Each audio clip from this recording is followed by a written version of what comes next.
মদিনার বাজার দিয়ে নবীজি যাচ্ছেন, নবীজির একটা ওট পছন্দ হয়েছে, তো নবী ওটের মালিকের কাছে গিয়ে জিজ্ঞেস করলেন, ভাইয়া এই ওটটার দাম কত?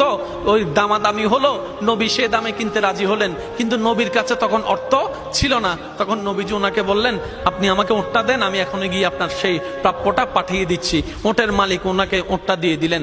আশেপাশে যারা ওটের মালিক ছিল সবাই জিজ্ঞেস করতেছে, এই পাগলা, তুমি কি যাকে ওট দিয়েছো তাকে চিনো? বলে যে না।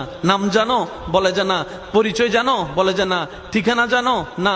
তো তুমি যে ওটটা দিয়ে দিলা, উনি যদি ওটার টাকাটা না ফাটায় তখন তো তুমি লসের মধ্যে চলে যাবা। সে ওটের মালিক বলে, এত সুন্দর নুরানি চেহারাওয়ালা কখনো বাটপার হতে পারে না, কখনো চিটার হতে পারে না, কখনো মিথ্যুক হতে পারে না।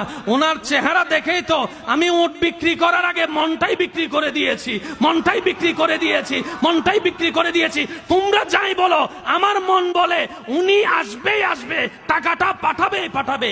এই কথা বলতে না বলতে কিছুক্ষণ পরে নবীজির একজন সাহাবা এসে বলছেন, একটু আগে একজন ওট নিয়ে গিয়েছেন কাছ থেকে, ওটের মালিকটাকে একটু দেখতে চাই। উনি বলে যে আমার থেকে।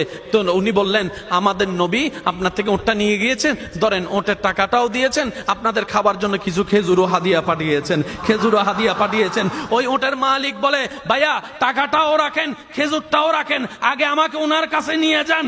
আমি ওট বিক্রি করি নাই, আমার দিলটাই বিক্রি করে দিয়েছি। ওনার চেহারা মোবারক দেখে আমার মনটাই পাল্টাই গিয়েছে, আমি কালিমা পড়ে মুসলমান হয়ে যেতে রাজি আছি। সুবহানাল্লাহ।